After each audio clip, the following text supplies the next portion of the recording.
If you've ever watched any of my Twitch streams, then it shouldn't surprise you that I am a huge fan of The Lord of the Rings and all of Tolkien's Legendarium.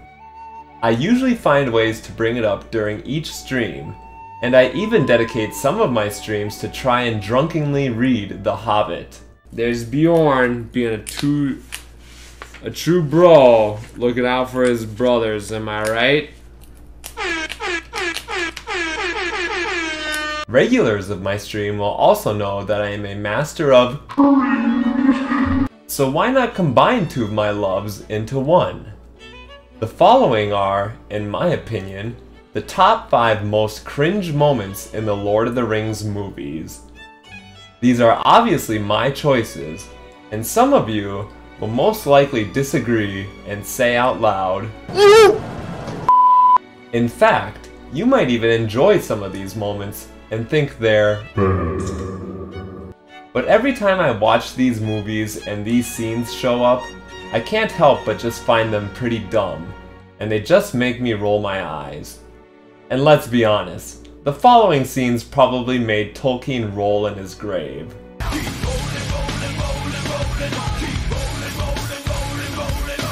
So without further ado, let's begin.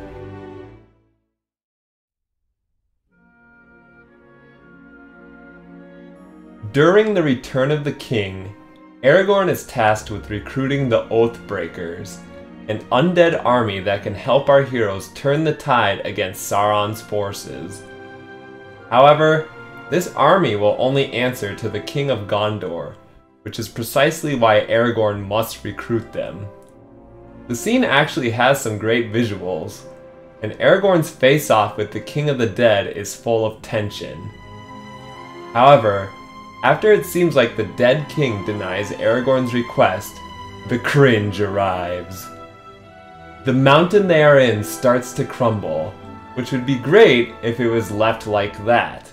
But then suddenly, a mountain of human skulls bursts out of the sides, and it is just an absolutely absurd amount of skulls. Our heroes have to navigate and wade through the ocean of skulls, and it's just way too excessive and over the top in my opinion. It ruins what was a great standoff between Aragorn and the dead king, and it should have just been crumbling rocks, stones, and maybe just a few skulls mixed in, rather than a deluge of them.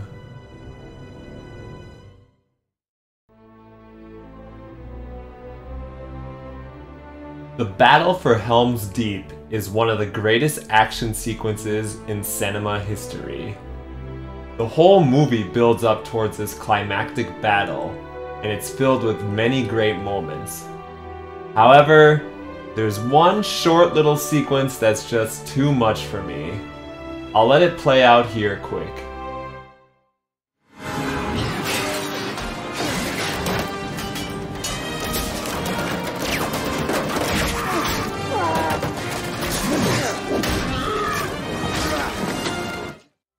Now I'm sure some of you think this is but to me, seeing Legolas ride down this shield like a skateboard just makes me want to roll my eyes. I know Legolas is an elf, has lots of grace and agility, but the movies make him out to be a superhero. He's practically flawless, and I just wish he was a little more grounded in reality, even though this is a fantasy series.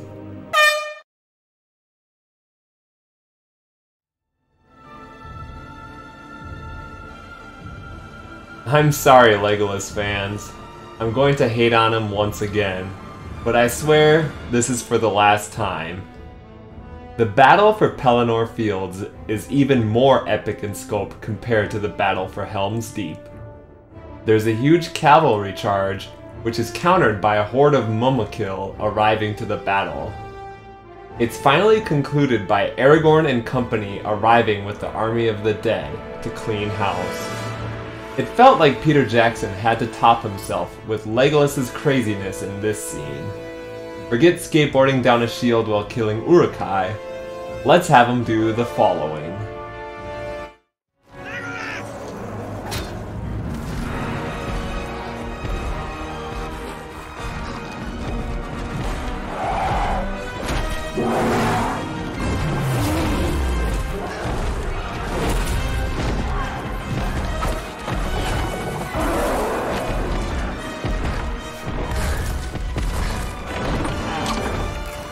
33. 34.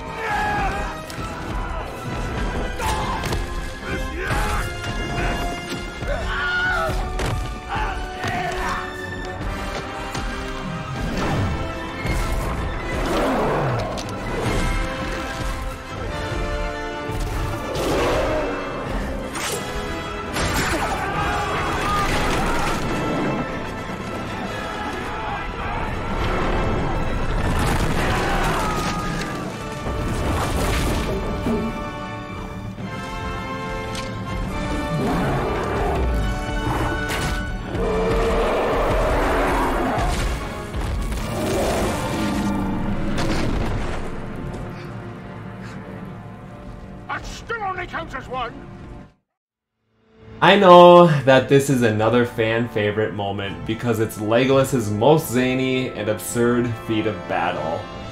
I mean, he looks cool doing it, right? But him sliding down the trunk of the Mumakil just seals it for me. But I will admit, Gimli's response is perfect. Now, you might think I'm too much of a fuddy-dud, that I'm an old man that just wants to yell at kids to get off his lawn, or to stop backseating. But when these crazy moments play out in these battles, it just takes the seriousness out of them. It's like our heroes are just having fun, rather than actually trying to save Middle-earth. Once again, I'm probably taking this too seriously. After all, it is just a movie. But it makes me shake my head every time I see it play out.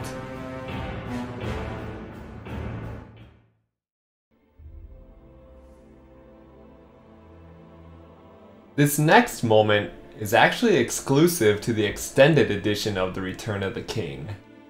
So if you've only seen the theatrical versions, this scene will be completely foreign to you. I'm talking about the mouth of Sauron. Keep my wife's name out your mouth! What makes this scene frustrating is that it's one of the greatest moments in the novel. This mysterious figure comes out of the Black Gate and has a tense negotiation with Gandalf. He presents Frodo's mithril vest, and at this point of the story, readers are led to believe that Frodo's been captured and taken to Sauron. It makes you worry for Frodo and wondering what our heroes at the Black Gate will do. This scene, however, does not work in the movies because of how they're set up. Audience members know that Frodo is not captured. He and Sam are on their way to Mount Doom. The audience already knows that the mouth of Sauron is lying, so it's totally understandable that they cut this scene out of the theatrical release. However, that's not my problem with this scene. The absolute cringe comes from the appearance of the mouth of Sauron himself. When you first see him riding out from the Black Gate, he looks fine. But then, when you see a close-up of him... What is with this helmet? Why is his head so huge? He's so top-heavy that he should be falling off that horse. I get that they're supposed to be emphasizing his mouth, hence the name, but his head and helmet are too large and it just looks ridiculous. This figure is supposed to be intimidating. He's supposed to put fear and doubt into the hearts and minds of our heroes. But in the movie, they make a mockery out of him. Even the heroes react in such a way, like, who is this dude? And why is he here? But here's the worst part. Why does he have all these weird mannerisms?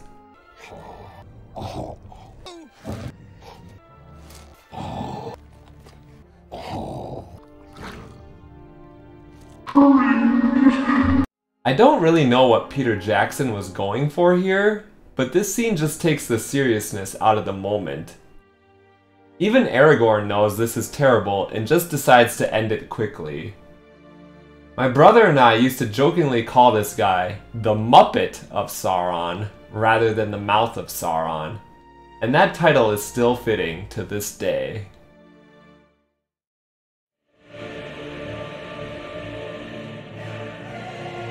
I absolutely love Peter Jackson's Lord of the Rings films. Even though I read The Hobbit as a little kid before these movies came out, it was Jackson's films that got me to fall in love with Middle-earth. Even though I've already listed 4 moments that make me cringe, in the grand scheme of things, they're more like nitpicks. They really don't ruin the story or movies for me. However, this last moment that I'm going to talk about actually does kind of bother me. It's actually more of a change that Jackson made for the films when comparing them to the novels, but I did pick one particular moment involving this change to fit with the spirit of the list. My biggest gripe with these movies is the Eye of Sauron. In Jackson's films, Sauron is a giant flaming eyeball on top of a tower. This is not the case in the books. Sauron actually has a physical body. Gollum actually saw him when he was captured and tortured in Barad-dûr. So why did Jackson make such a drastic change?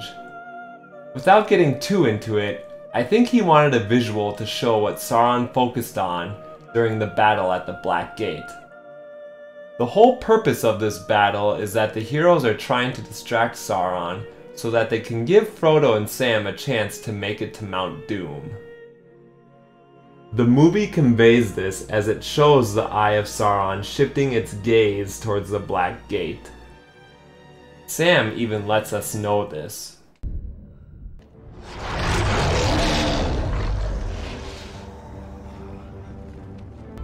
It's gone, Mr. Frodo. The light's passed on, away towards the north. Something's drawn its gaze. What I absolutely hate though is the moments before where the Eye of Sauron is literally acting like a searchlight, looking around Mordor, and even looks right at Frodo. Then Frodo literally dies of cringe. I'm not joking either. I mean, look at this. He's dying of cringe. To me, this is the culmination of the ridiculousness of the Eye of Sauron. The Dark Lord of Middle-earth being a giant flaming eyeball is just dumb and disappointing. While Sauron doesn't do much in the novels, the fact that readers don't really know anything about him is what makes him so mysterious, threatening, and intriguing. If he stayed this way in the films, that would have been fine with me. I'd be remiss not to talk about Sauron's appearance in the prologue of the movies. He causes people to stop in their tracks when he enters the battlefield. It's the calm before the storm. No one dares make a move. Then, Sauron unleashes his fury and just flings aside warriors with ease. It sets up a great expectation for Sauron later on, but then you just find out he's just an eyeball. So how would I fix this? Well, I'd use Jackson's original plan. Jackson originally planned for Sauron to be at the Black Gate and battle Aragorn. This still would have shown audiences that Sauron was focused on Aragorn and not thinking of someone traveling to Mount Doom to destroy the One Ring. It also would have been pretty as you're watching some of the unused footage right here. Jackson ultimately abandoned this concept because he felt like it gave too much focus to Sauron versus Aragorn, rather than Aragorn doing it For Frodo. Aragorn could have still said that line before charging towards Sauron. I mean, just saying. I'm sure some Tolkien purists would also have a problem with such a drastic change, since nothing like this happens in the books. But we've already witnessed scenes with skateboarding elves, so I don't think such a change would really ruin the films or Aragorn's purpose. Instead, Aragorn fights a troll, and we're stuck with a flaming eyeball collapsing with a tower and blowing up. I do want to reiterate, even though I'm calling this the most cringe aspect of the films, and the moment being Sauron searching around Mordor like a searchlight and Frodo dying of cringe, this still doesn't ruin the movies for me. I absolutely love them. It's still ultimately another nitpick, but it's one that's always gonna bother me until the end.